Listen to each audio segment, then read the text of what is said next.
전라남도가 무안국제공항 국제정기선 유치에 속도를 내고 있습니다. 현재 베트남 2개 노선이 운항되고 있는데 다음 달부터 일본 나고야와 기타 큐슈 운항이 시작됩니다. 이달 봄비치고 많은 양의 비가 내렸습니다.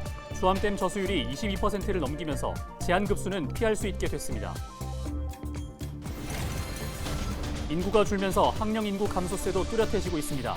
자치단체의 인구정책 성과가 미약한 상황에서 교육 현장의 학생 수 감소는 가속화되고 있습니다. 일본 뇌염 바이러스를 옮기는 작은 빨간 집 모기가 전남을 비롯한 전국 곳곳에서 발견되고 있습니다. 주의점을 살펴봤습니다.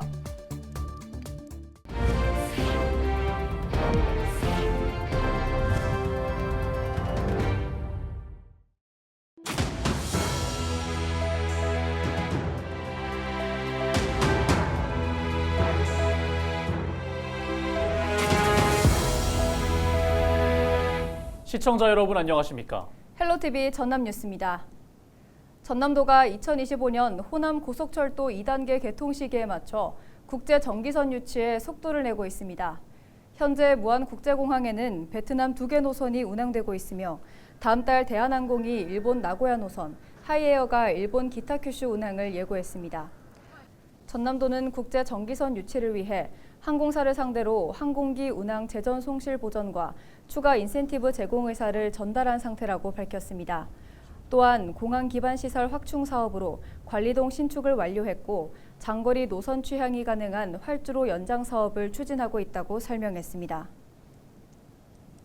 전라남도가 민선 8기 1주년에 맞춰 행정의 효율성과 균형 발전에 초점을 둔 조직 개편안을 공개했습니다. 전남도는 오는 7월 통합청사로 확대해 문을 여는 동부지역본부가 실질적인 제2청사 기능을 할 수 있도록 기존 상급 본부장을 2급 본부장으로 상향해 본부 기능을 강화시켰다고 밝혔습니다. 이에 따라 동부지역본부는 기존 1국 6과 154명에서 1본부 3국 1관 11과 320명 규모로 확대될 예정입니다. 도청 본청은 행정부지사 직속 국제협력관을 기획조정실 산하에 두고 지역 균형 발전과 광역 행정 업무를 전담하는 균형 성과 담당관을 신설했습니다. 관광문화체육국은 남해안 개발과 마이스 산업, 융합관광 활성화를 위해 관광개발과를 신설하고 문화부서의 동부지역본부 이전에 따라 자치행정국의 희망인재육성과를 이전해 관광인재체육국으로 개편시켰습니다. 전남도는 이번 조직 개편안을 20일 동안 입법 예고하고 도의회에 산정해 가결되면 7월 정기 인사에 반영할 계획입니다. 전남은 지난해 8월부터 가뭄 심각 단계에 머물러 있습니다. 환경부가 용수 제한 공급 대책까지 내놨을 정도로 위기 상황이었는데요.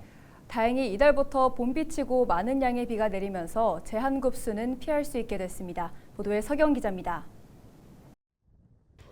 전남 도민들의 최대 식수원 주암댐. 이달 잦은 비 소식이 더해지면서 저수위 위험에서 벗어났습니다. 이달 초 전남에 최대 100mm 이상의 많은 비가 내리면서 저수량이 1000만 톤 가까이 늘어난 겁니다.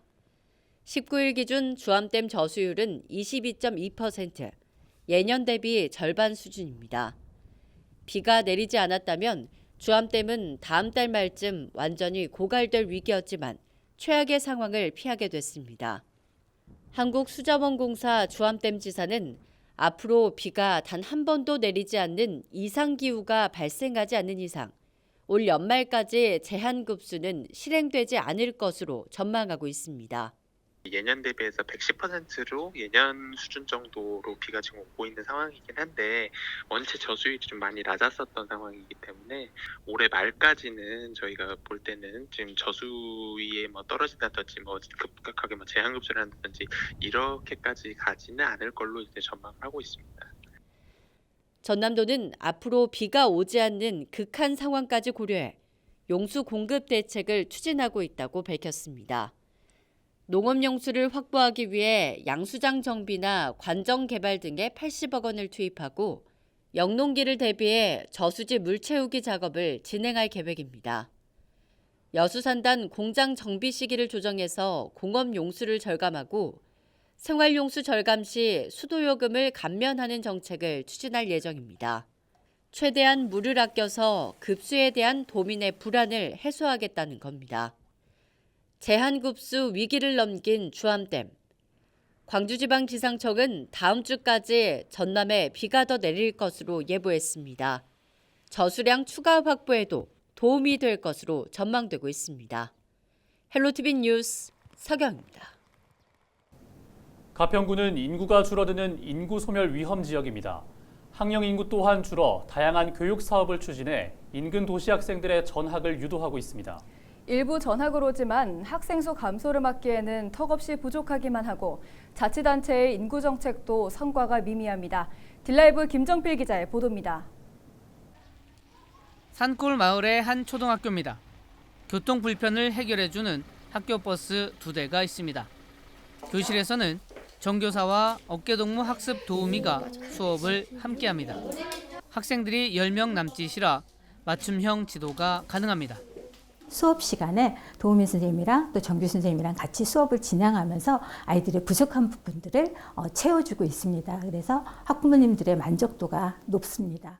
도우미는 가평교육지원청이 학령 인구 감소에 따라 만든 정책 사업 중 하나입니다. 학력 향상을 위한 지원과 함께 미술작품 전시회를 비롯해 댄스와 연극 발표를 위한 축제도 지원하고 있습니다.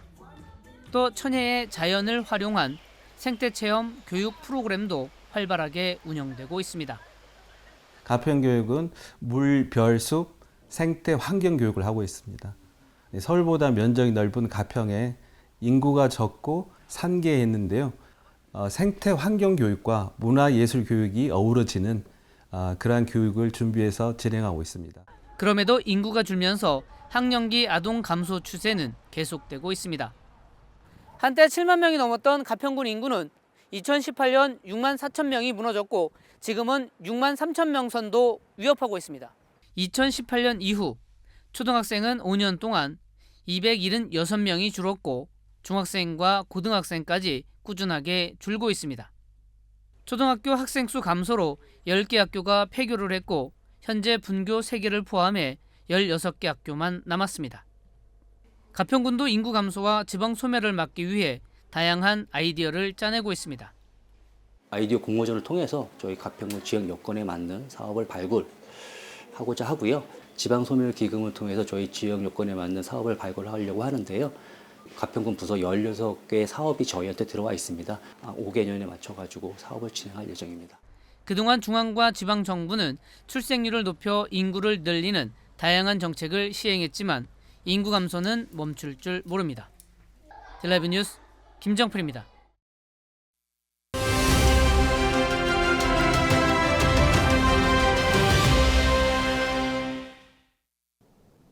일본 뇌염 바이러스를 옮기는 작은 빨간집 모기가 전국 곳곳에서 발견되고 있습니다. 전남 지역에서는 지난해보다 2달 빨리 확인됐는데요. 어떤 점을 주의해야 할지 이야기 나눠보겠습니다. 전라남도 보건환경연구원 감염병 조사 1과 최지혜 보건연구사 전화 연결돼 있습니다. 연구사님 안녕하십니까? 네, 안녕하세요. 전남 보건환경연구원 감염병 조사 1과에서 근무하고 있는 보건연구사 최지혜입니다. 네, 일본 뇌염 매개 모기인 작은 빨간집 모기가 벌써 전남에서도 발견됐습니다. 현재 상황은 어떻습니까? 네. 전라남도의 연평균 기온 상승으로 인해 일본 뇌염 매개 모기가 지난해보다 2달 빨리 확인된 것으로 추정됩니다. 일본 뇌염 매개 모기의 활동이 시작된 만큼 번식과 성장이 왕성해질 것으로 예측되고 있습니다. 네, 그렇다면 이 작은 빨간집 모기에 물리면 어떤 증상이 나타나나요? 네. 일본 뇌염 매개 모기에 물린 사람들의 대다수는 무증상을 나타내기도 합니다. 그러나 혈액내로 전파되면 초기에는 고열이나 두통, 구토나 복통을 일으키고 뇌염으로 진행되면 인지장애나 경련, 혼수 상태나 사망까지 이를 수 있습니다. 또한 회복기에는 언어장애나 판단 능력 저하, 사지운동 저하 등 후유증이 발생할 수 있습니다. 네, 가장 중요한 건 모기에 물리지 않는 방법일 것 같은데요. 예방 방법에 대해서도 알려주시죠. 네, 일본 뇌염은 효과적인 백신이 있으므로 예방접종을 권장하고 있습니다. 또한 집 주변의 웅덩이나 배수로의 고인물을 없애고 야외 활동 시 피부 노출을 최소화하기 위해 밝은 색의 긴 옷을 착용하고 모기 기피제를 사용하여 예방 수칙을 준수하여 주시기 바랍니다. 전남 보건환경연구원은 일본내염주의보가 지난해보다 2달 빨라진 만큼 도민들을 위해 모기 감시에 최선을 다하고 있습니다. 모기 감시를 통해 발생 정보를 빠르게 파악하고 신속하게 전달하도록 하겠습니다. 네, 오늘 말씀 여기까지 듣겠습니다. 지금까지 전라남도 보건환경연구원 감염병 조사일과 최지혜 보건연구사와 일본 내염 매개모기 관련 유의사항에 대해 이야기 나눠봤습니다.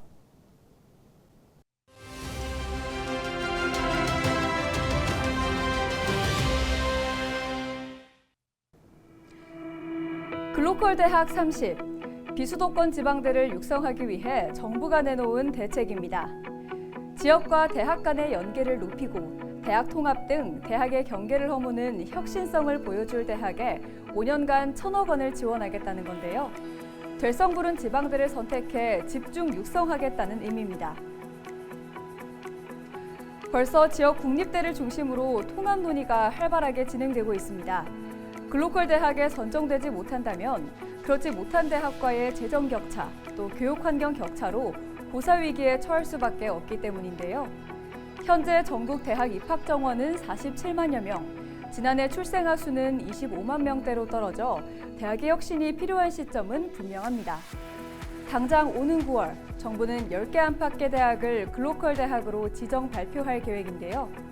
하지만 지방대의 과감한 혁신을 이야기하며 수천억 원의 예산을 투입하는데 글로컬 대학으로의 혁신을 보여줄 준비 기간은 수개월에 불과합니다. 대학 간 양극화 심화로 오히려 지역 소멸을 가속할 수 있다는 우려의 목소리도 귀 기울일 필요가 있어 보입니다. 데일리 브리핑이었습니다.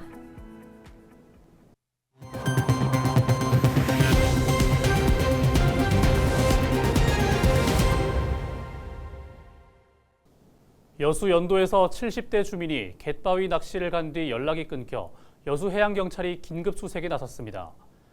여수해경은 지난 18일 저녁 8시 30분쯤 남편 A씨가 연락이 안 된다는 신고를 접수한 뒤 경비함정과 구조대를 급파했다고 밝혔습니다.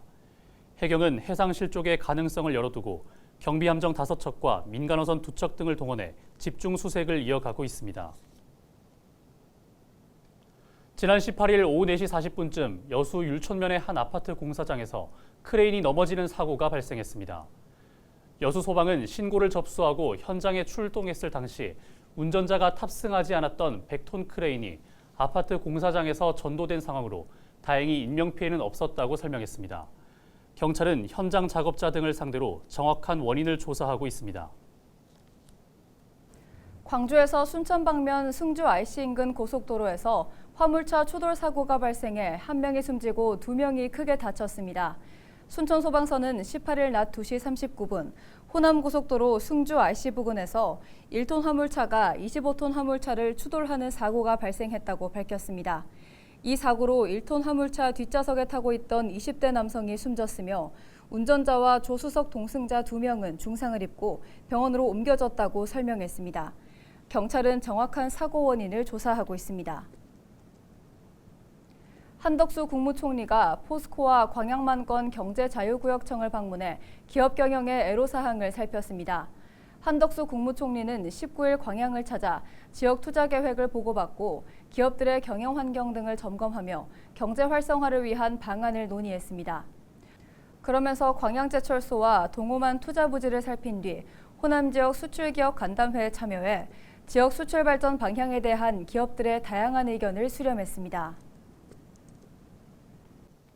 전남의 장애인 단체가 장애인의 날을 맞아 처우 개선과 이동권 보장을 촉구하는 단체 행동에 나섰습니다. 전남 장애인 차별철폐연대는 19일 전남도청에서 결의대회를 열고 장애인의 자립과 사회활동에 필요한 서비스나 일자리 제공은 물론 학대 예방을 위한 지원 체계를 보다 강화해야 한다고 강조했습니다. 그러면서 특별교통수단에 대한 운영비와 평생교육, 바우처 택시 확대도 적극 검토해야 한다며 가두 행진을 펼쳤습니다. 현재 전남에 등록된 장애인 수는 전남 전체 인구 180만 명 가운데 7.6%를 차지하는 14만 명으로 장애인 비율이 4%인 서울의 2배에 가까운 것으로 나타났습니다. 이상으로 뉴스를 마칩니다. 함께해 주신 여러분 고맙습니다.